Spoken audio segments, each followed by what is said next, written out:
Hey, man. Hey, Jason, how you doing?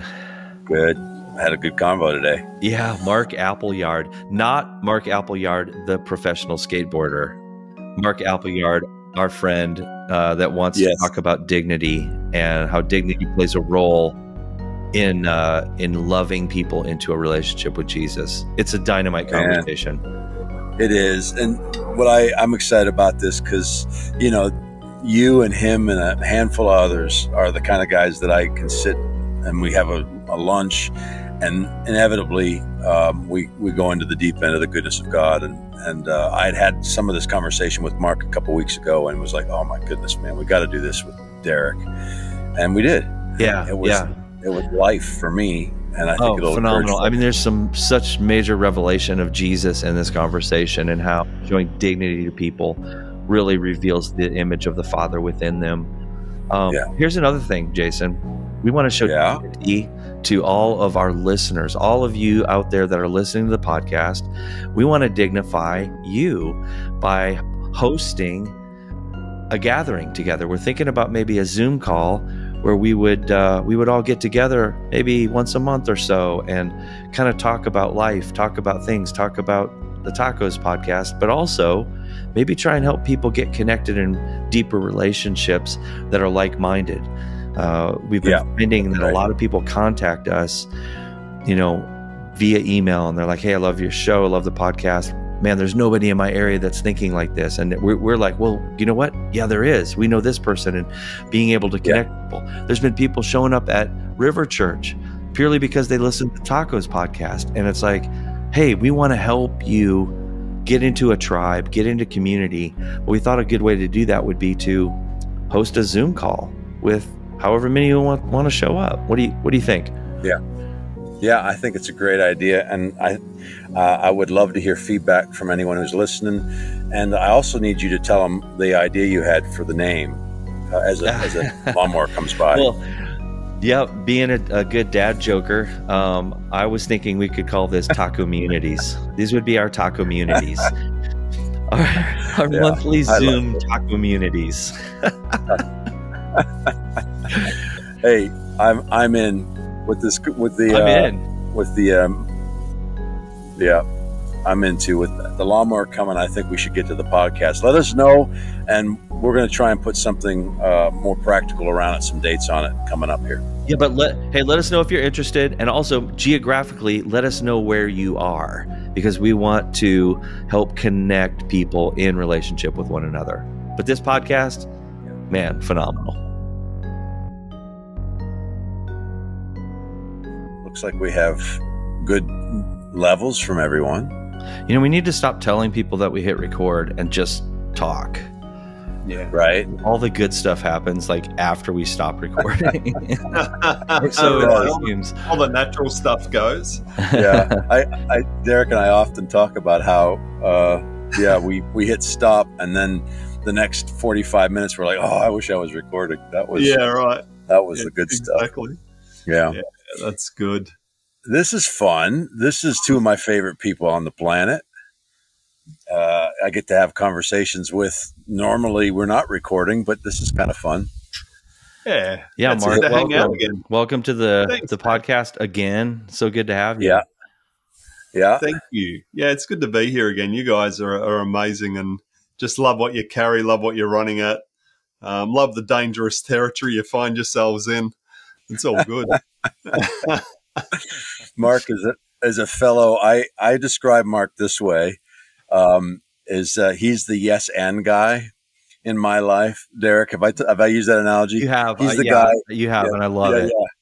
Yeah. That if you have a comedy troupe, and the first thing they teach you when you're working as a group is that when somebody presents a crazy idea, the next person is supposed to say yes and then add to the crazy. And Mark is my yes and guy. You know, I present this idea to Mark. I say, hey, Mark, man, I'm writing in the vein of control, and I'm pressing at this idea that I don't think God is in control. And he has a brief moment of, I can see him processing, but he does it in record time, and then turns around and goes, yes. And he's the guy that goes, More. Give me more. What are you saying, man? Let's go over the ledge together. Yeah. I think I remember our last time together, wasn't it at the Optimist Food Hall in Uptown Charlotte? It was. You're right. Yeah. And I think we ate Indian food, I think, that day. Or did we have tacos? No, it was Indian. You inspired me to go across the sort of open space there into that Indian space. And man, that was some good Indian. We need to go back. Maybe we should do a live podcast from Optimist Hall sometime. Oh, that would be fun. Great idea. Yeah. That's very cool. I like that. And just do like randoms that just turn up and just start talking to them about all manner of things. I did tacos the first time we ever did this podcast, and it was a whole lot of work to edit the smacking out, but I'd be game. I'm but no, it is good, man. I had someone asked me towards the end of last year. They said, "How would I rate the year?" Because it had been a big year. I don't know. I think at that point we'd been in 10 different countries in the space of something like 7 months or something ridiculous like that. And I said, I've been called a lover of God, a lover of people, a heretic, a changer of nations. I think I'd call it a successful year. Because if someone wasn't throwing rocks, and I got a question, was I really doing anything of value? Man. And I think it's just a good place to be. It's all things in balance. I just had a conversation with a good friend this morning, and we were talking about some of the stuff that you and I, Derek, have talked about, where I said, the goodness of God, it either enthralls or makes somebody angry. And I said, either way, you're on the right route. Yeah. And I think too, I mean, for me, if you want to talk about the year, I've just redefined what success is. And it doesn't look anything like I used to think, as far as numbers and people and money. Success looks a little more like loving really well and helping people along that path. That's so good. Yeah. I get asked that question a lot in this space, working with business leaders, because most of them are high-end type A personalities, and the question is, what is success? And as I've thought on it, I thought, really, for me, success is yes, and that's where it starts and finishes. Yeah. So the call to love, do I say yes? All right, I say yes. I can't. It's not mine to judge the outcome of that. I'm not that powerful to be able to produce an outcome. Then it turns into manipulation, which is witchcraft. So I can't manipulate an outcome, but I can say yes to the response, and that's a response of love. And my success has to end there, because it's the obedience. In Philippians, it says Jesus was obedient to death, even death on a cross. Well, if his yes wasn't his success, then that's just a horrendous disaster. But thankfully it goes, and therefore God exalted him and gave him a name above every name.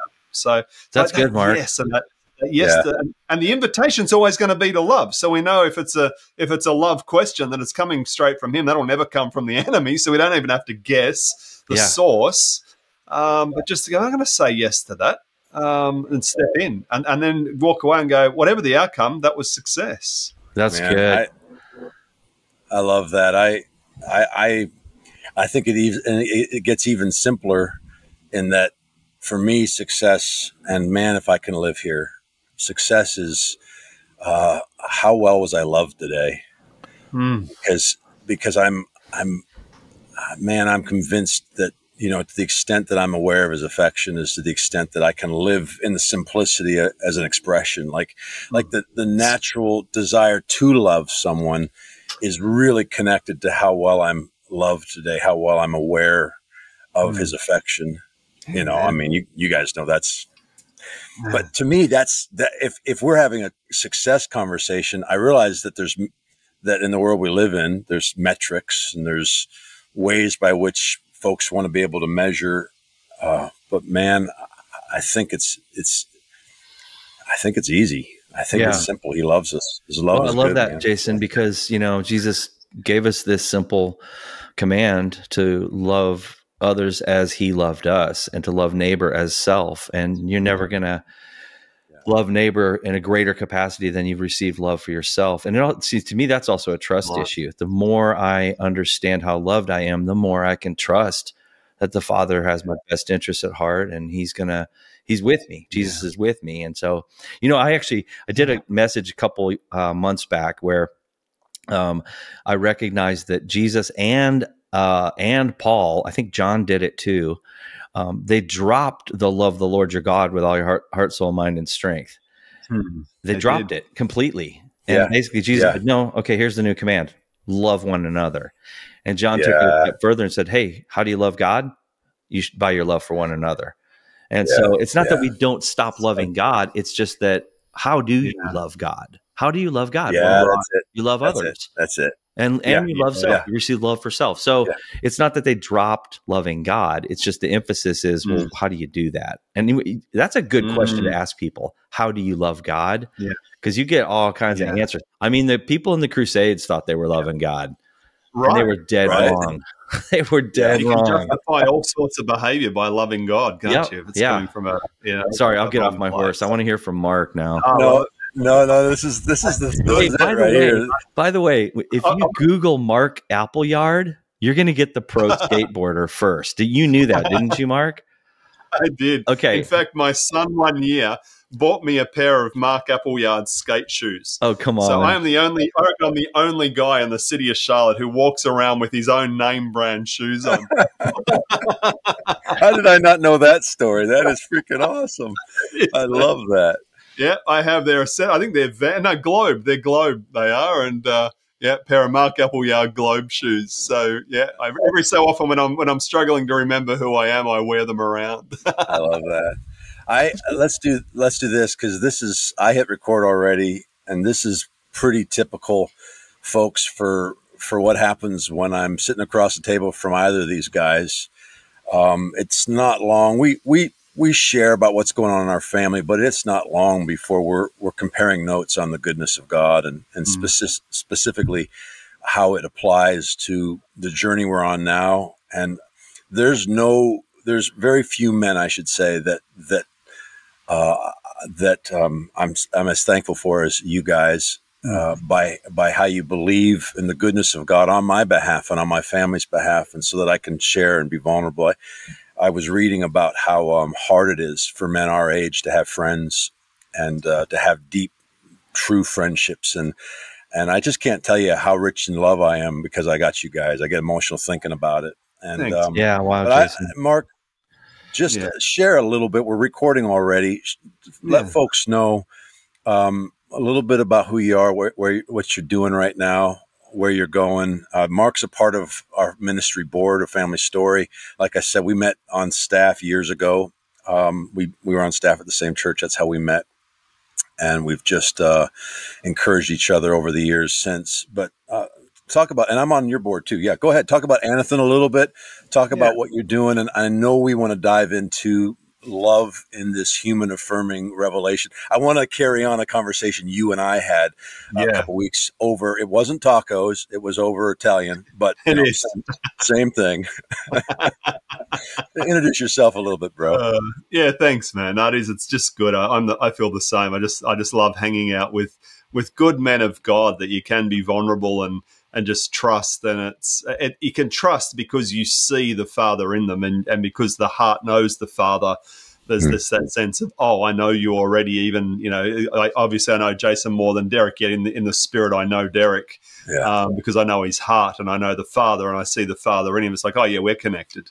Yeah, we don't have to take hours to suddenly get to a place of mutual trust and love. That's that's how love works, isn't it, man? It's just so cool. That's the this is how God works. It's just, it's pretty simple, really. If we know the Father, then we know one another. Yeah, that's good. That's just So I love that too, and it's a rare thing, but I'm also finding it's actually increasing in its volume. There are more and more people arriving at a similar place. So it's like, where did all these people suddenly start coming from?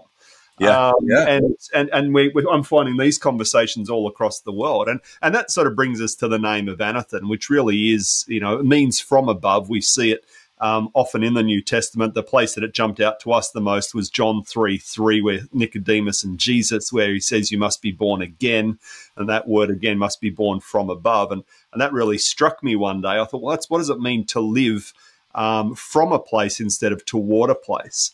And what does it mean to live from heaven to earth instead of from earth toward heaven? And so that took me on a journey of what does it mean to live from love? And so honestly, as I walk that out, that's really the daily question that's walking out. In fact, something that is very welcome on this podcast, something very offensive came out of my mouth just recently, and I pursued it. And I want to make it and state it very clear. Mark has repented from living for Jesus. I have truly stopped and repented, and let it be once and for all, Mark Appleyard no longer lives for Jesus. Wow. What he does do is he lives from Jesus. Yes. Because Mark was dead. Jesus enters into Mark. Mark is now alive. He's a new creation. I have Christ in me, the hope of glory. And so I no longer have to be like a slave in Egypt going, okay, have I made enough bricks today to please Pharaoh? Instead, it's like I've got to live from this place of this reality of this is who I am. I love that. He is in me. So what's happening? We get back to this whole trust. My heart trusts. It accepts the wooing of Holy Spirit to go deeper still, because the performance metrics that still I have to unpick because they're so ingrained are gradually, piece by piece, being deconstructed and removed. And so, this has been part of that journey of what does it mean to live on earth as it is in heaven from above. Man, I was asked like 6 months ago, when you're asked something and you give a response immediately that you've never given before and you get revelation. Someone asked me if I was willing to, and it was off the cuff. We were having this conversation. He was kind of talking about what he was doing. And he said, yes, he said, Jason, are you willing to die for Jesus? And I said, no. I said, God's never required that I'd be willing to die for him. But he has invited me to take my cross so I would die for you. And when I said it, I went, oh my God, it's what you're talking about. I'm not living for Jesus. I'm living from. And the idea that I'd be willing to die for him, Jesus didn't die for God. He didn't die for our Father. He died for you and me. So we'd be set free from that kind of striving, from that kind of performance and lack. And what can I do for him? And now we have the Crusades. But you know what I'm saying? Right. What a liberty that brings us into. Come on. Yeah, it does. I love that. Man. I challenged. So you're right, Derek. Well, no, Jason, I like that because I'm thinking about, I hear in my brain all the pushback that comes when you say, I'm not willing to die for Jesus or die for God. And like, man, what about Fox's Book of Martyrs? And I thought, man, there's probably going to be a whole addition to the Fox's Book of Martyrs of people who actually did die for other people by loving them well, giving their lives, that's a whole new different framework. And you're right. We don't have to die for him. He died for us. Yeah. Well, for me, go ahead. Yeah, no, that's it. I'm done. That's good. And it isn't that I wouldn't die for my friend Jesus, but to be able to reframe it and realize Jesus didn't even die for Father. He died for you and me because we were lost in our delusion. Yeah. And so he laid his life down. So suddenly take up your cross and follow me isn't, hey, be willing to die for Jesus, because man, that gets you sideways fast. That's Peter in the garden pulling a sword out. Instead, it's take up your cross and lay it down for your neighbor and the person next to you and your brother. And oh my goodness, now it's the liberty of what Jesus did in what one with Father, never actually having to, it wasn't a requirement. My point is from our Father for Jesus to die. It was, we demanded it. Yeah. Anyway. Yeah. No, it's good. And it ties beautifully, doesn't it, into no greater love has anyone than this, that they lay down their life for their friends. That's my guiding verse right now. That and 1 John 4, and I don't know the exact location, but we love because he first loved. Yeah. Meaning again, we're back to me, that's the Rosetta Stone of Scripture. I know Derek's heard me say that before, but that's the gospel. Good news. Hey, Jason, Jesus is the Rosetta Stone of Scripture, my friend. Yeah. I'm always let me say this, because I'm always going to be that Sunday school kid that just says Jesus for every answer, and it's like, okay, shut up. Sounds like a funny rabbit. What collects nuts and climbs trees? Jesus, it's Jesus, it's Jesus. No, it's a squirrel, man. It's a squirrel, Derek. Every answer is Jesus. Let me ask you this question, and I know where I wanted to guide, but I was just on this podcast with some other folks on their podcast, and we were talking about this. We were talking about the ease of living loved. Because, like, for me, the pressure to not perform for God, but to be friends of God, to awaken to greater union, and the ease that comes with that. And we were talking about the difference between the grace to be able to live as an older brother and still be a part of the family. It's not as much fun, but you can do that, or you can live confident inside the house. And where that prodigal found himself positioned. But this subject came up, and it's pretty current. And if this doesn't land, we can cut it out. But just the other day, Rick Warren wrote a tweet about women in ministry, and right as we speak, the Baptist Church, the convention, they're having their convention about that subject. And it came up in the context of love and the ease and the simplicity of love. And I'd be curious if your thought. My response, I was asked, what did I think about that? And I said, man, I'm so thankful that Rick's doing this. I'm grateful that he did it. His tweet breaks down Scripture. It breaks down hermeneutics. It breaks down through commentaries, all the study that he's done. While Rick and I maybe have differing opinions on our approach to Scripture, I'm grateful that he's done all the work. He's got tens of thousands of hours that he lists. But then I said, he opened up that tweet by saying it's been 50 years in ministry. And he wished that he'd gotten this sooner. And I agree with him, because I actually think it didn't need to take 50 years.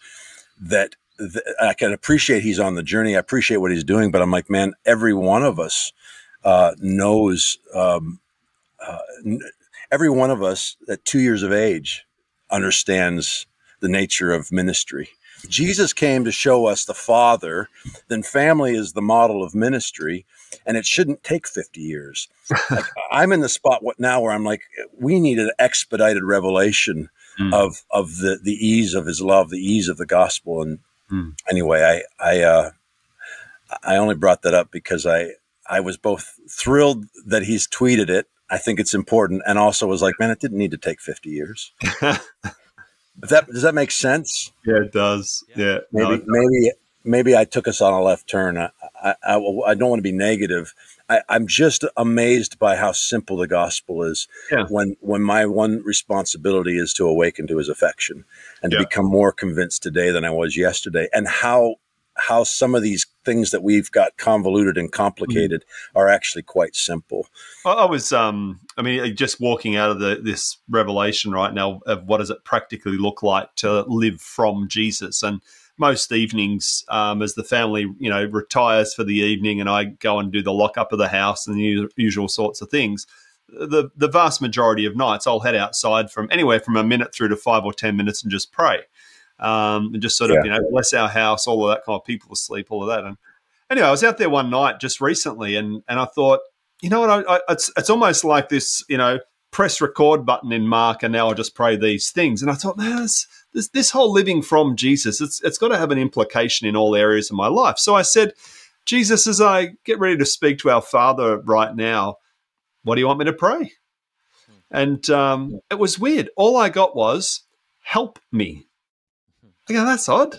Why not thought I'd do that? But, I asked the question. There's no one else around. So, all right, well, Father, help me. Just help me. Just pray you'd help me. And I just felt this depth of peace and presence in a way that I can honestly say it's been probably a decade or more since I felt it at that level. I was almost weeping standing there. I have no idea what I was even asking I needed help for, but it was just this prayer of just honest, just here I am. And I knew it because it resonated with his heart in that moment. And it's these sorts of just learnings of walking. It's not that complicated. It just, what you're saying, this whole thing's actually not that complicated. And I've sat, like you guys have, I've sat on many boards. I've chaired a number of them over the years in different parts of the world. And one of the things that would always come out of my mouth when I'd chair a board is that in this boardroom, we don't over-engineer things. We try and keep it simple. Now, if only I'd applied that same modality to my walk with Jesus over the years, I might have got to simple help me's probably a lot sooner. But it's a lot more simple. It's asking the question. I don't even pretend to know what I need to pray about. Father, what do you want me to pray? And then let that be the starting point. It's not that complicated. We don't have to over-engineer it. It's relational. Yeah. Yeah, that's so good, Mark. I mean, that. I'm absolutely resonating with that. That's been a prayer of mine for quite a while now, and it's a simplicity to come back to asking for help. Like, help me. I think help my unbelief was kind of what we see in the scriptures, but for me, it's help me deepen my trust. Help me find that place of greater consciousness and awareness of your love for me and everyone on the planet, and then help me love well. I mean, but that simplicity of just like, man, help me, and I can't say that I've ever gotten any, okay, well, here you go. Here's the answer. 1, 2, 3. But what I have experienced is exactly what you said, is that presence of peace and overwhelming, just settling down of my soul. My wife's going to be speaking this Sunday, and we're talking about alignment. How do we come into alignment with heaven, with Jesus and his way? Yeah. And the one thing that she's going to be talking about is just that rest. This labor is to enter into his rest. In fact, I think Hebrews says your only labor is to enter into the rest. So there must be something from a place of rest where we can truly operate at our most efficient for the kingdom. That's what I sense when I pray the help me prayer. I sense rest. That's good. That's a good word. I love that connection. Yeah. That's good. The place that I'm growing in right now, and I've probably had this conversation in various ways with you guys, but I felt like probably 6 months ago now that I'm fascinated by the idea of sovereignty in the context of love, in the context of greater love. I think the last 10 years I've been kind of consumed by it, whether I'm writing God is not in control or those are all questions. They're all pursuits of sovereignty in the context of love. And but I felt 6 months ago that I felt like God said, I have a new revelation around my sovereignty for you. And then I'm going to begin to unpack it. And in context, I had been processing, and I've maybe talked about this before, but the idea that when Jesus was sleeping in the boat in the middle of that storm, my whole life has been built around the fact that he calmed it. Everything that I've been trained in, everything that I understand is based on ultimately that he had the authority over the storm. And recently, 6 months, 8 months, 9 months ago, I began to contemplate the fact that if he's only doing what the Father's doing, the Father's desire wasn't to calm a storm. In fact, had nothing to do with the storm. Actually, God wasn't into storm calming at the time. He was napping.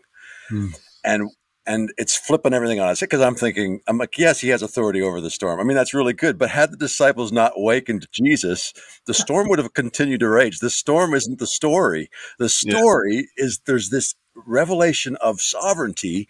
There's this revelation of union that Jesus is living in which if he only does what he sees the Father doing in that moment, and if the Father's doing it because Jesus is doing it, in that moment, the incarnation needed a nap. That's what was, and while that's funny for me, the thing that I'm hungry to understand and awaken to even further is this peace that's beyond understanding, that is powerful enough to calm storms. but when it comes to my personal relationship, that's not the ultimate conclusion. The ultimate place is that simplicity, the ease of this union, of awakening to a place where there is no storm in this moment in heaven. And so I'm not navigating it here in this place. Yeah, like what does sovereignty within me look like? Yeah, I don't even think I've got words for it. That's really good, Jason. Every time I mentioned that particular passage of scripture, it's the same mindset that you have. It comes out in this way. It's like, hey, thank God the disciples had the presence of mind to go wake Jesus up. And maybe that's where you're at right now. You need to go wake him up. But maybe the invitation is to go take a nap with him. What if the disciples all went down and napped with him? What would have happened? I'm pretty sure they'd have gotten safely to the other side. Yeah. That's right. What do you possess with what kind of awareness of who he is, of heaven, if you will, Mark? What is the awareness that you would navigate in to be able to go lay down in the boat? Right. That's right. Yeah. And I mean, it has to come out of an awareness of who he is out of encounter. That's always the place, because that's where belief starts. Yeah. Belief doesn't start just by someone telling me. Belief starts because I encounter. That's good. And I think, I see that beautifully portrayed with the woman at the well. This woman that wakes up next to yet another bloke who's not her husband and goes to bed as the first evangelist in the New Testament. How does a life change so quick? Us pastors would love to get the discipleship model in that. Give me the metrics. What are the metrics? Right. and in some ways we do get a little bit of it, because again, we get to see a bit of how God works. Yeah. Is that she has one encounter with Jesus, which shifts her belief system about who he is, which in turn shifts her belief system about who she is. And in that moment, that realigns her values with the value system of heaven, so that now going and telling people who otherwise didn't want anything to do with her about Jesus, and probably going to bed alone that night, became the most natural thing in the world to do. Yeah. And it was all predicated upon encounter. So it's through the encounter with Jesus that the invitation to go sleep is really there. And so we have to look at it's a bit of a mirror into the souls of the disciples. Had they really truly encountered the revelation of who he was up to that point? Well, we have to conclude probably not.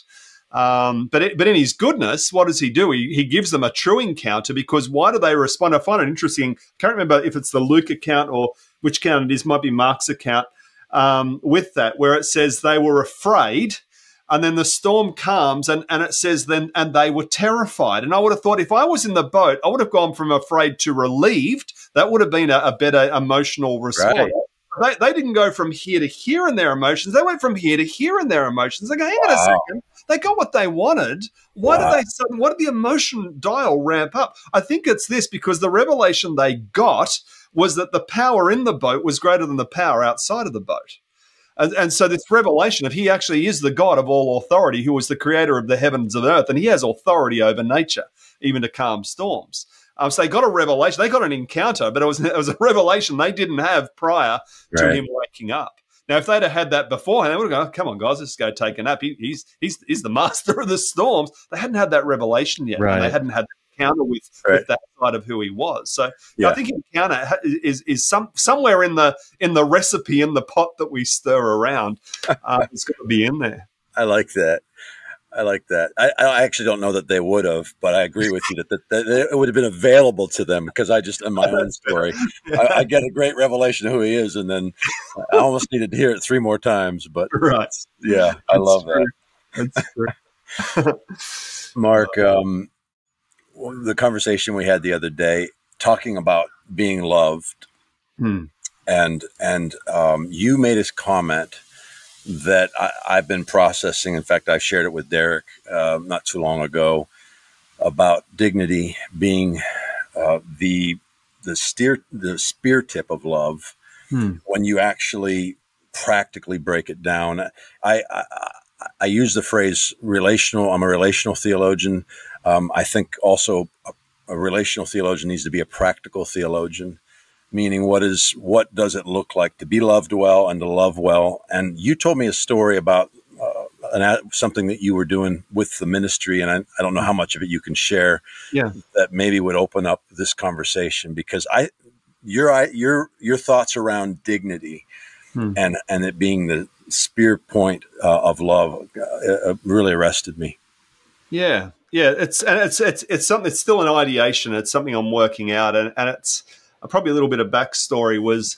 My mum, when I was growing up, the youngest of 7 kids, so my mum, when the school holidays would come, I'd have to go to work with mum.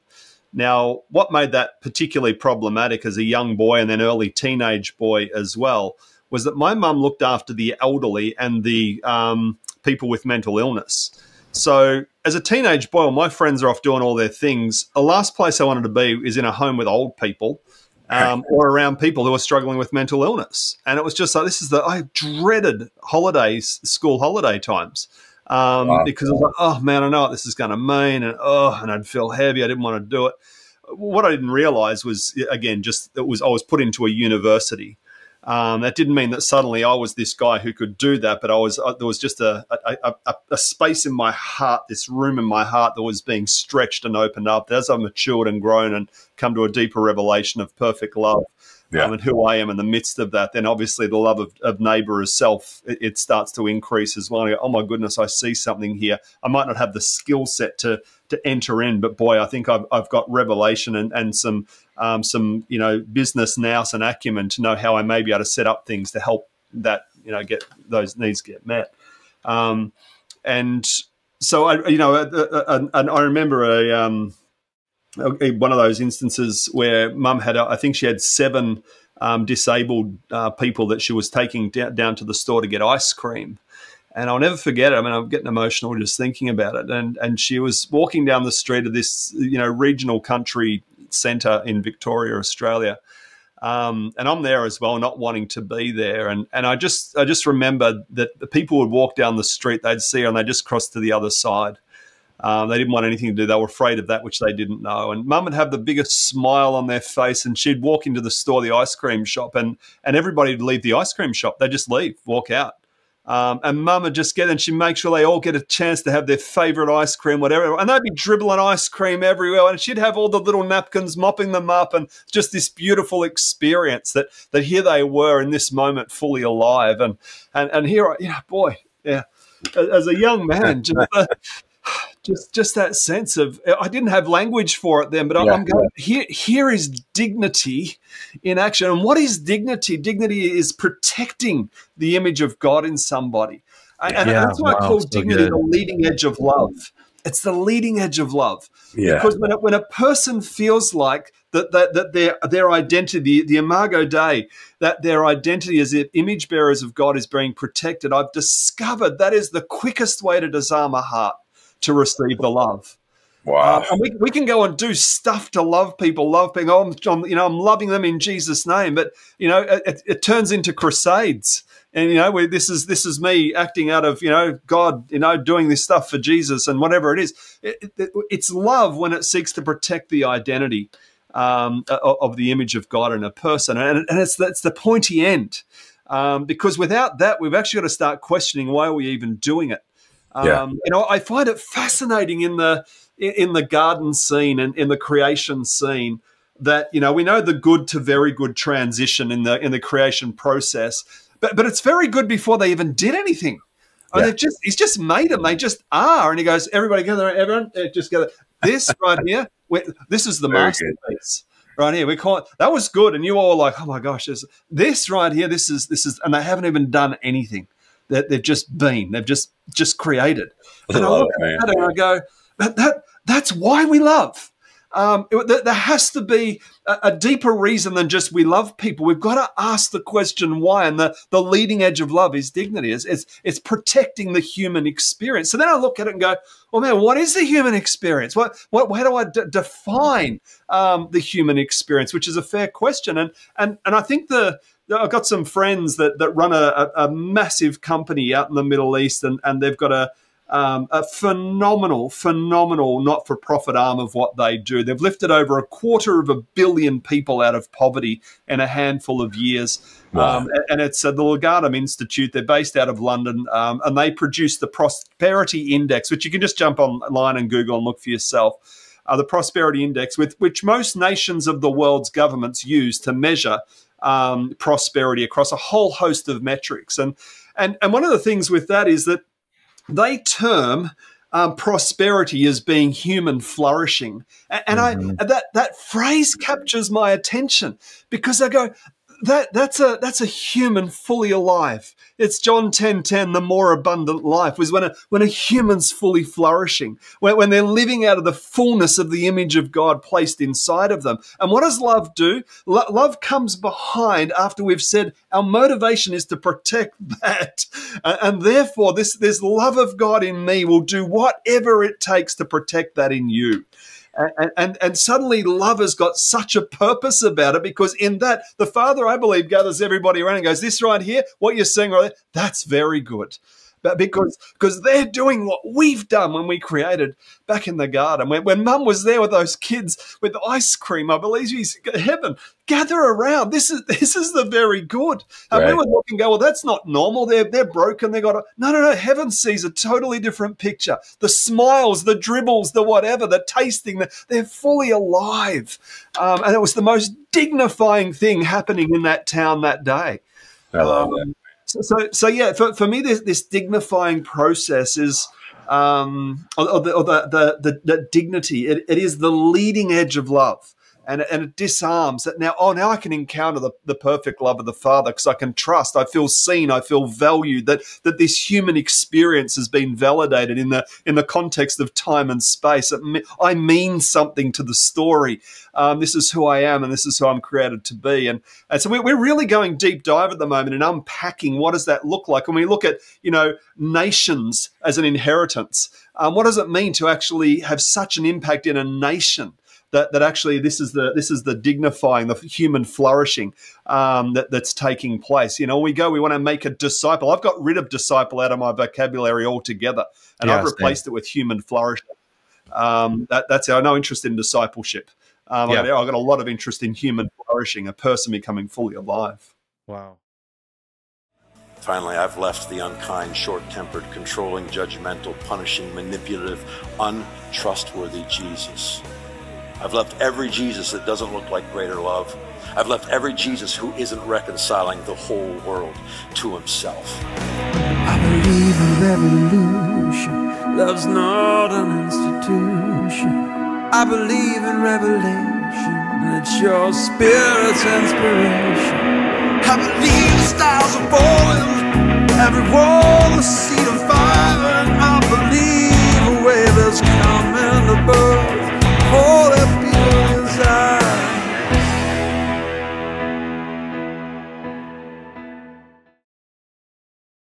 Wow, man, so much to unpack there, Mark. I spoke this last Sunday on alignment, and apprenticing under Jesus is basically kind of what I came to in terms of another way of saying discipleship. And discipleship is apprenticing under Jesus.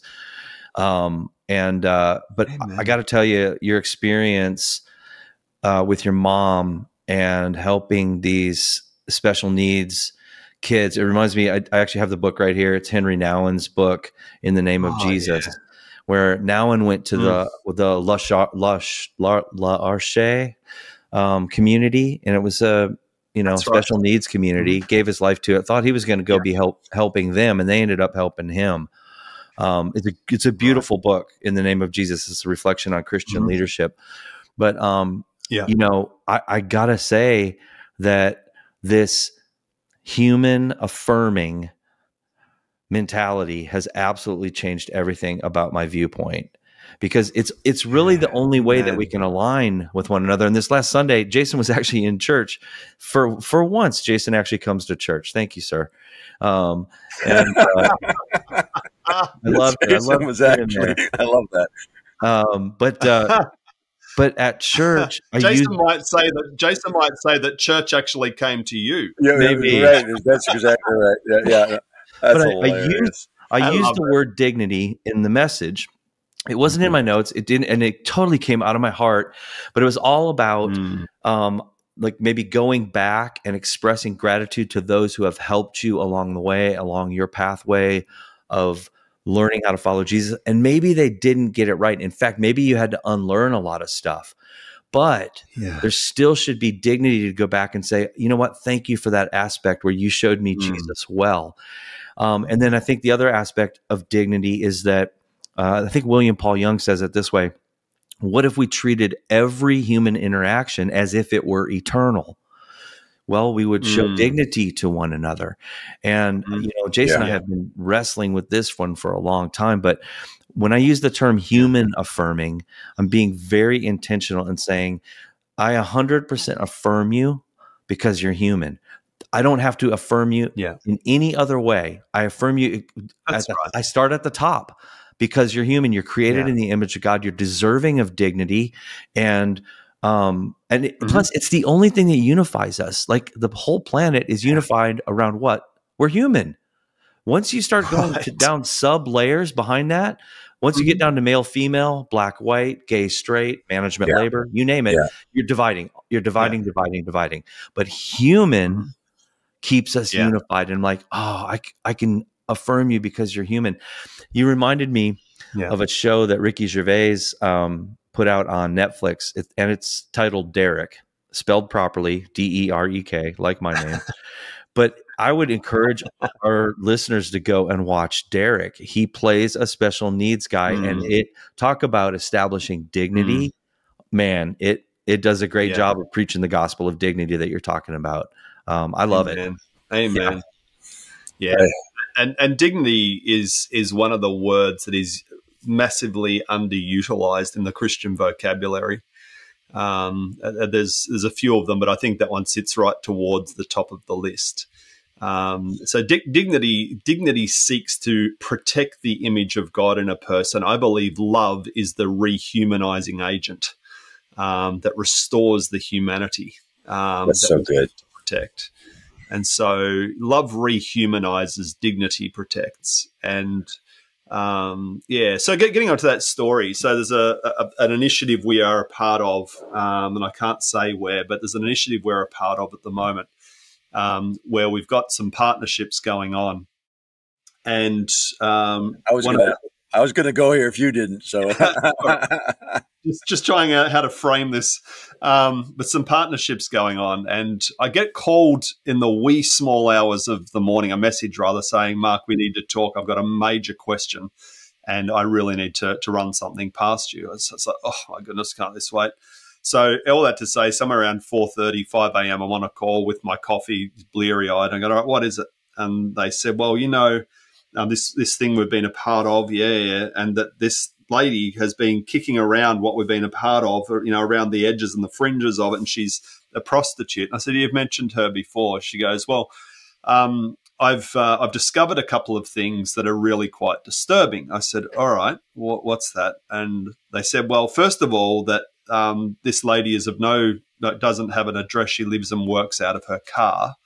I've gone, okay, well, you're right. That's pretty terrible. And she goes, that's not the half of it. She has an 8-year-old daughter that lives in the car with her and is there when mum works. And it's like, oh my, I mean, everything within me, my stomach drops. And I said, well, I don't know why you're asking me. It's pretty darned obvious. We get social services in to get the little girl out. And the person said, it's not that simple in this country. Unless a person is of a fixed address, social services can't do anything about it. I've gone, what? They go, no, I have tried everything. I've rung, I've called, and this person knows how to shake the cage. It's not like a couple of little calls. And this person is a massive cage. When they say that, I know they've tried everything. And so I sort of sat there for a second, and I said, so I'm getting what you're asking me. Can we rent a house for this prostitute, knowing she's going to practice out of the house, rent it long enough so that we can then get social services in to rescue the little girl? And they said, that's exactly right. And I said, well, the only real question is, well, what does love do? And I said to Julie, was fast asleep. I said, I know I speak for Julie on this when I say we rent the lady a house and we see where the chips may fall.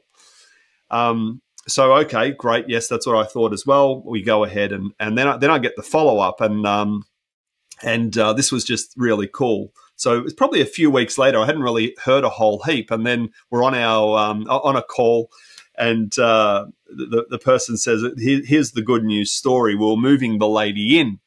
And the lady has probably a mental capacity of 11 to 13-year-old, sort of that kind of span, and turns to our connection and just says, why on earth are you doing this? Firstly, no one's done anything for me ever, and what do you want? What's in it for return? Because I know you're paying this out of your own personal monies. Why are you doing this? What do you want?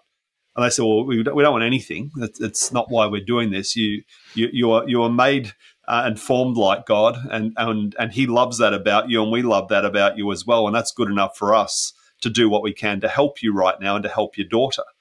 As the conversation unfolded and the rest of the unpacking little bits that it was happen throughout the course of the day, the lady comes into a conversation that brings an encounter with Jesus, and she receives Jesus. She doesn't go back to this day, hasn't gone back to the industry. And we've been able to actually use the tools that we've got now to get funding to come around her, to put things in place to help her get gainful employment, provide the services needed. But the sex workers union of the particular area where they live reached out to us and said, we've heard what's happened with, let's call her Mary. We've heard what's happened with Mary.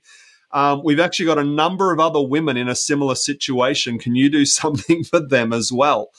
This initiative that we're a part of is on track that by the end of December, we may have 5 homes with 7 women in them each that will effectively call them micro churches, micro communities, whatever you want to, that are places where Jesus is being encountered in the midst of brokenness. And so when I look at this thing of how do we bring a nation to a point where it can be given up as a inheritance for King Jesus, I see a needle move, and I don't see a discipleship course taking place. But right. What do I see? I see human flourishing beginning to emerge.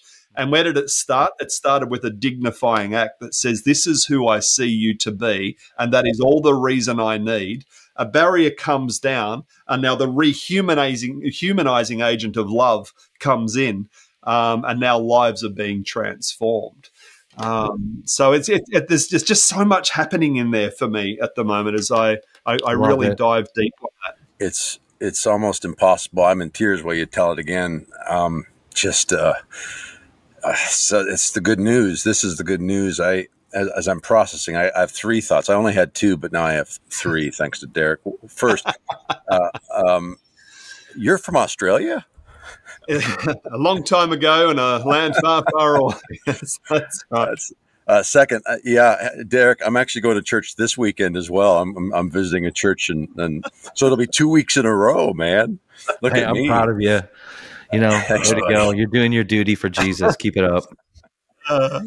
And third, years ago, I think the shift for me around this, because I grew up with the idea, I wrote a book called Prone to Love, right?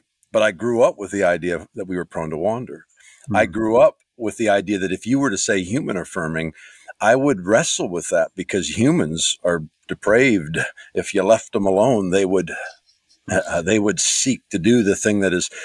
And so the biggest shift in my life 12, 13 years ago, theologically, probably 15 years ago, was this idea. And I wrote a book on it, and it's profound, but it's this, we created in the image and likeness of God. We are actually prone to love, that left in our whole state. We're actually mesmerized by the tree of life. Yeah. It is the reality of who we are. And then, and so if anyone's listening, for me, the shift then, when you begin to realize that that's what Jesus is doing, he's walking the planet and he's human affirming, then suddenly you're able to navigate these complex places where religion and separation would have kept you at bay, where where suddenly the wrestling match would have been, can you use money that has been given to an organization by well-meaning Christians to put a prostitute in a house who might continue to practice prostitution?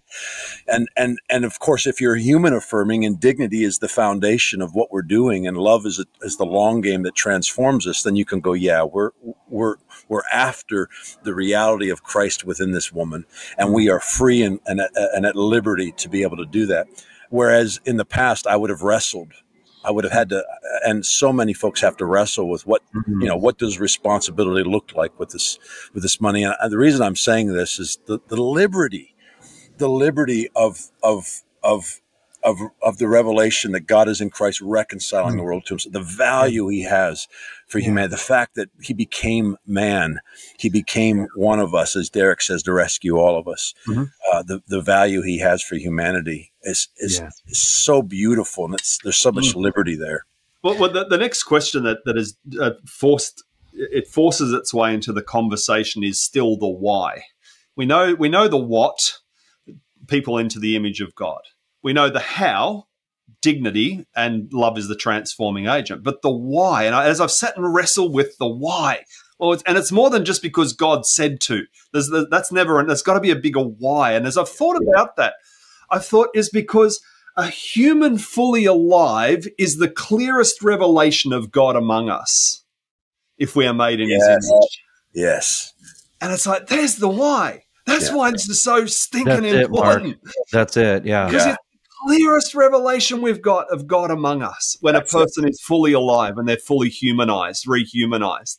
The dignity is the what. The love is the transforming agent, is the how, and the why is the human flourishing, because in there we actually get the clearest revelation of God among us.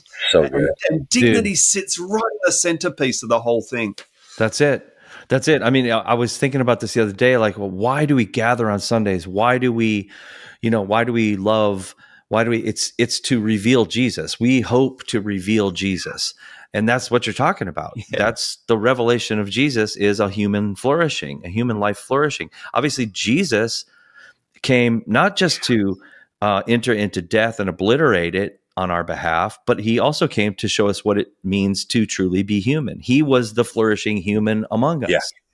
And so anytime we see human flourishing, we have a greater revelation of Jesus. I love the story. We have a similar situation in a sister church that we helped plant down in Cochabamba, Bolivia, where, the prostitution down there is just, unregulated, off the charts, crazy. You got the same type of story you're talking about, even to the degree that children are with their mothers while they're doing their work, like in the room or in a corner. Yeah.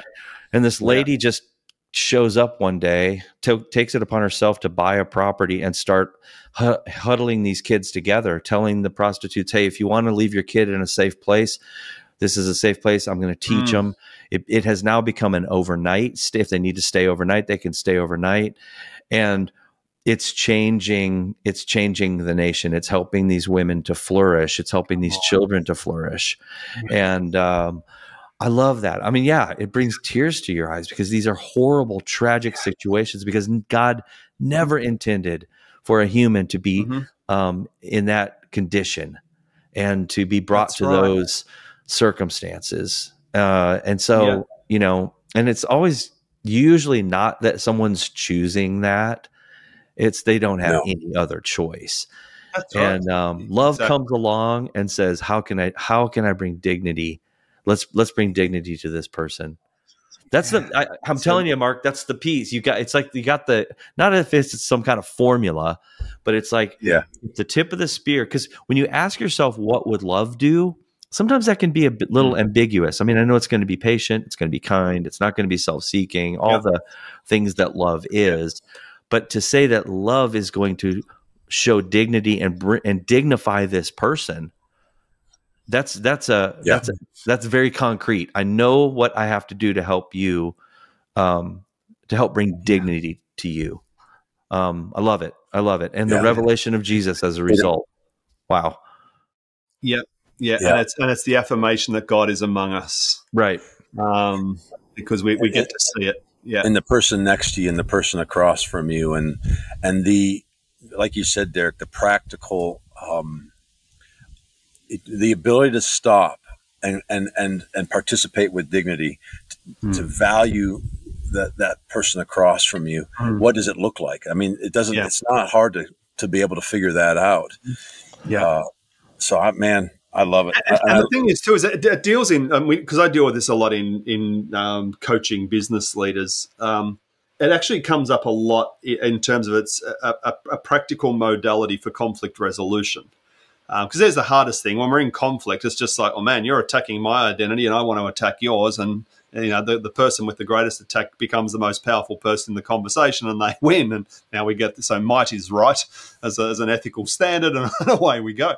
But there was Wayne Cordero that years ago out in New Hope in Hawaii that really got my mind thinking around this. And he said, he'd had a person in his on his staff that had come in one day and for whatever reason had a terrible day and decided he'd take it out on the office secretary because she didn't do something quite right. And so he verbally just lashes out, and she's in tears, and he storms off, and Wayne finds out about it. So, what do? Do you call Fred, call Mary? Okay, Mary's the secretary, Fred's the guy who's been rude. So he goes, typically you come and you go, Fred, what on earth were you thinking? That is just unacceptable behavior. Here's our values right here, here, and here. And you da-da-da-da-da-da-da. He said, but that's not what we did. He said, I got Fred into my office and I said, Fred, it's come to my attention, the altercation you had with Mary. And you know what? That altercation tells me I believe in your future around here more than you do. Because the Fred I know is not a Fred that does that. The Fred I know is a Fred that actually brings love and compassion and actually helps people and creates an environment where they can flourish and do well. He said, but the Fred that turned up today is not that Fred. And I know the Fred that's in you. And he said, if the Fred that I know that's in you were to have another run up the flagpole, with what you would do, what would that Fred do? And Fred responded, quite differently that, you know what, I'd actually, if I have my time again, this is what it would look like. And Wayne goes, well, here's the good news, Fred, is you've still got opportunity to do that. Mary's still sitting, right out there. And so conflict resolution from a point of protecting the identity of Fred and Mary at the same time, still dealing with the real issue. This behavior is really quite, it's toxic. You can't build a culture around that. But it was from the position of dignity.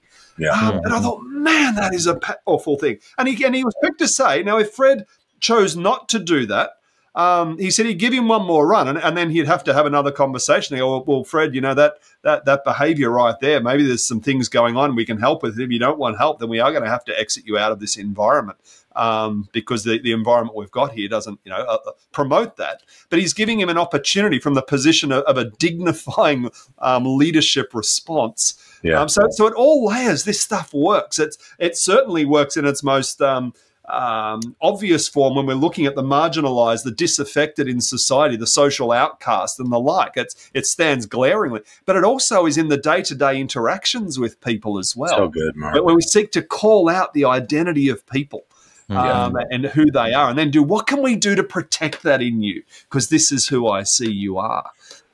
Give them the power to choose. They've got the power to choose that. We're not forcing people into anything, but we're facilitating a dignifying culture to allow love then to be the transforming agent to promote human flourishing, because there we see the best revelation of God among us. That's so good. I love it. I love that. Is so good. Yes, me too. This is why I'm rich in love, guys. This is right here. I get to have these kinds of friends and conversations, and very rarely do we record them. But yeah, this is the stuff right here.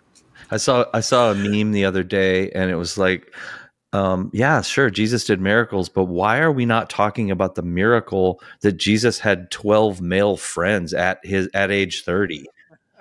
That he was really close with and intimate with? Like, that's a miracle. So we're witnessing a miracle right here, right now. Man, I'm so enraptured by the dignity aspect. I mean, because I think instinctively we know when people show us dignity, maybe even when we don't deserve it, especially when we don't deserve it, and they still maintain, I'm gonna show you dignity because you're a human being created in the image of God. And that just gives us that impetus to turn around and say, okay, in my act of dignity, I'm releasing the active agent of love that is going to awaken them to righteousness. It's going to awaken them to the reality of Christ in them, the hope of glory. And it's calling them to that true identity. I love that, man. I mean, that's the gospel. You see it. You see it in the life of Jesus. I mean, over and over and over. That's how he's interacting with humanity. He's constantly. Again, he touches people no one else wants to touch. Yeah. Again, let's break this down into some really practical stuff. So you all function in a pastoral capacity over the years or presently, and likewise. So therefore, you see the whole gamut and the spectrum of the human experience, and including death. And one of the things for me, I don't go chasing ambulances, but those times where I find myself in a room where someone has just died, and there's been quite a few of them over the years. I walk in. This is the how do you dignify the moment, because everybody's wailing, weeping. Oh dear, what's happened? There's mum or dad or Aunt Mary, whatever it is. There's all this. This person is dead, and what do we do? Because there's such a foreign thing that's happened right there, and it's that their world becomes very, very myopic all of a sudden, because they're only focused on this thing, and you get the opportunity to come in and bring this gift of dignity. And one of the things I've done over the years, and obviously if the person has a contagious illness, you wouldn't do this, but this has never been the case. But I walk in, and whether it's a male or a female and they're dead, and I'm mentioning in the room with the family, first thing I do is I walk up and I kiss the brow of the deceased. And if it's a lady, I'll go, "Hey, beautiful girl." So, the moment has come. And there it is again. Yeah. Oh, boy, the moment has come. And here we are with thankful hearts, grieving hearts, but we're thankful for you. We're thankful for the life that you gave to everyone. Hey, why don't you come and hold Mum's hand? And John, why don't you come and stroke Mum's hair? And why don't we share some of the stories and the way that God touched our hearts because of Mum? And what are we doing? We're still protecting identity in the form of a corpse, quite confrontingly right before us. There's still this dignifying act of this corpse, this physical being in front of us that brought value to the human experience. And we bring dignity to the transition that's taken place for every person in the room. Even if it's a man, I've done that as well. I've been in the operating room just after the person has died, and I've gone in with the loved ones before, and the person's been, the tubes are out for the most part. They're laying on the slab with the thing, and just walk straight up and just kiss the brow of the man and say, "Come on, everybody, gather around." I'll just say, "Well done, man of God." Oh, well done. And the honor for all of us to be here in this moment, and you've transitioned from this life to the next. Oh, what a gift. Thank you that we got to be here with you in this time. And why don't we just something about that experience that is insanely dignifying. Yeah. And you see people through tears almost come alive and embrace this holy, sacred moment that's taking place before them. Instead of being freaked out and, "Oh dear, I don't know what to touch and what can I cut?" Suddenly we're involved, community forms, and this dignifying act brings the holiness of God into the room. It's the most powerful thing and greatest gift you can bring to anybody. That's beautiful, Mark. That is beautiful. Powerful. Yeah. Can I tell a quick story? Because you're reminding me of a situation just recently. My wife's father passed away last February, a year ago, and massive stroke. My wife found him. Traumatic, very, very traumatic, but rushed to the hospital. He's still lucid, able to talk, but he died in hospice a few days later. But while he was still able to talk and we were at the hospital, the nurse came rushing in at one point, and it was just me, my wife, and my mother-in-law around him. And, she's like, "We got to get a catheter in him." And all of us are like, "Oh, okay, well, we'll get out. And the nurse points at me. She's like, "No, I need you." I'm like, "Okay." And so here I am holding my naked father-in-law, holding his back side up towards the nurse so she can do the catheter, and holding his leg. And in that moment, my father-in-law chose to dignify me. And he said this. Wow. He said, "Derek, I'll bet you never expected this when you married an Eichholz." That's my wife's maiden name. And he just brought laughter and joy and dignity to the whole situation. And then, of course, a couple days later, here we are, 20-something family around him. He has 6 kids and all our wives and spouses and cousins, and we're all around him as he dies, having that opportunity to tell stories, cry, kiss him on the forehead, hold his hand, and help him navigate that journey to the other side. I'm telling you, man, this dignity aspect is huge. And if people can get a hold of treating each other with dignity, man, that's beautiful. I'm telling you, it's going to be huge. Beautiful. Yeah, no, he did that. He did that for me in his worst moment, and I'll never forget it. I'll never forget it. That's powerful. Man, that's powerful. Thank you for sharing that. That is really, really powerful. Yeah, it's a word that I find I can't use even the conversation of love anymore without bringing dignity into it, without bringing human flourishing. I think you're right. It's just they're in an inseparable relationship. These two things, they just are, and the why is because we're in there. Even in a broken state, a person can be fully alive. This is the paradox. And in there, we see the clearest revelation of God among us. And everybody feels it, even if they've got a grid for it or not. You all feel it because it witnesses to your spirit. You know it. Yeah. And it's just, for me, that's discipleship. There you go. That's it. It reminds me real quick. I'll finish with this. And then, Jason, I know we're getting close to the hour. Well, we're already over an hour. But there's this story about Abraham Lincoln. We're good. And after, the Civil War, there was talk about destroying the South, and an old woman rebuked him for his conciliatory attitude toward the South, which she felt should be destroyed after the Civil War. Abraham Lincoln said this, "Madam, do I not destroy my enemies when I make them my friends?"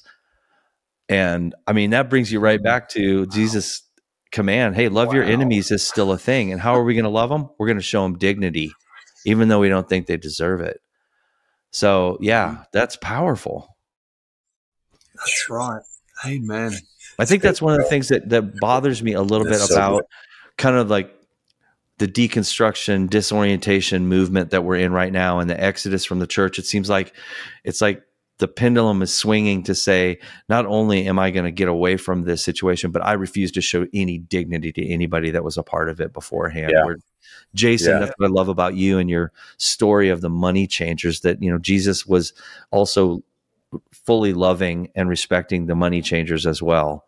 And he knows what it's like to bring human flourishing and show us that through dignity. I love it. Yeah. And that's why, again, demonizing is just such a straight from the pit of hell, whatever we define that to be. Well, it strips away the image of God. Dehumanizing is what it does. You dehumanize, and now you're playing the us and them for or against game. You've just changed sides. And and you strip away a bit of their humanity, a phrase at a time. Yeah. Wow. Yeah. And you don't see it in Jesus. You don't see it in the cross. And that's why it's the good news. So I can't tell you, both of you guys, grateful for you. Derek, Mark always makes me uncomfortable. I've been around the world with him, and he walks into rooms and kisses dead bodies. That's the kind of guy he is. And so I'm with Mark, and I always tell him I'm so grateful I'm here with you, and I'm very uncomfortable too, but I'm so thankful. And then thankful for you, Derek, the both of the ability to gather and the pastoral heart. I come back to it again. I'm rich. Listen, we talk tacos all the time. It is the format. We don't have to stick with it too hard, but maybe Mark, tell me, what's a good taco? Is there a taco story with me in it? Do you have one with me? I wish I did, but we I don't think we've ever eaten tacos together. It's because you get Indian. Every time I get the taco, then you go get Indian. Hey, you know what? We need to change that. The next time we get together, we are having tacos. There you go. Perfect. I agree. I still think my favorite one, though, was one of the times I was in Hawaii, and we went, driving around. It was we're actually just on Oahu this time, and we had a short time. We were driving around, rented a car, and came across some food trucks, and I mean, I've eaten a lot of fish. I grew up on the coast. I know fresh fish when I've tasted it. I honestly think this guy literally just lifted this mahi-mahi out of the ocean only hours before and cleaned it himself and chopped it up and threw it on the grill quickly and tossed it in some tacos. It had just a small amount of seasoning on it. It had some mango in there as well, had a light bit of onion, some cilantro. And I'm telling you, man, that thing, it was like baby angels were dancing on the top of it. It was something else. It was as fresh as it comes. And then you got baby angels. I like that you delineated. Well done. Yeah, because it wasn't a big taco. It was a little one. But I mean, here you are in this setting. You're in Hawaii, for goodness sake. The palm trees. You got the trade blowing. You got a little bit of Israel playing in the background. With all. I mean, it's just everything. And then you dive into this full flavored bounty of the sea. Yeah, that was it for me right there. It was hard. All the senses involved. I like it. Yeah. Awesome. Once again, we get not just a taco story. We get a complete vibe from our guests. Yes. This has been happening more often, and I love it because that's what we want. We want the vibe. We want the whole package, man, not just the taste of the taco. It's a multi-sensory experience. That's right. Whenever you want to feel good, you go back to that place. That's one of your happy places. See, I like it. Yeah, to hear the sizzling on the grill. It's just, man. Hey, brother, share how you can be found at your website and stuff. Yeah, awesome. So anathan.co/Pathfinder. That really is the pointy end of our spear these days. So Anathan, as in ANOTHEN.co/Pathfinder. And there you can find most things that we got going on. You're doing church with folks around the world. And you're also you're a leadership coach. I know your days are full of pouring into folks, but if you're looking for wisdom, if you're looking for, and obviously you've just heard him share, I can't recommend my friend more. Connecting with him, he does community well. They facilitate that as well. And anyway, I'm so excited that we could do this. Happy we could have this conversation, man. Thanks so much, guys. It is always an honor to hang out, and just love the conversation. Love what you guys carry. I'm always richer for it. And it's, again, we just put these, not just ideas, but we put this life on the anvil and hammer it out a little bit more, and we gain a little bit more clarity still. So I love hammering with you both. Yeah, same here. Yeah, thank you, Mark. We really love you. Appreciate you. Hey, guys. So glad you joined us. Rethinking God with Tacos. You can find me, Jason Clark, online at afamilystory.org, where I encourage you to sign up on our mailing list. We send out an email twice a month letting you know about new podcasts, articles, and new books or products that we have coming out. Plus, occasionally I'll keep you up on my schedule where I'm traveling. My Twitter handle is @JasonClarkIs. I'm on Instagram under the same handle, and you can find me on Facebook as well. Yeah, and my name is Derek Turner. Jason and I love that you're listening to us. Thank you for all your feedback. Please write in, let us know what's going on in your life. But we are pursuing a mission to help people rethink God, and we thank you for being a part of it. You can find me at Pastor Derek T on all the socials. And then, of course, I pastor a church here in Charlotte, North Carolina called River Church, rivercharlotte.com. Come and join us. We'd love to have you. Hey, all of these podcasts are available on all the platforms, iTunes, Spotify, Google. Yeah. Hey, make sure and like, share, and throw a review out there. Let people know. We love good reviews on the podcast. It helps people find us. That's right. So if this is a podcast that you enjoy, then please promote it, share it, give it a good 5-star rating. I like that. That's a good idea. Hey, love doing this journey with you. Praying grace and wonder over you today.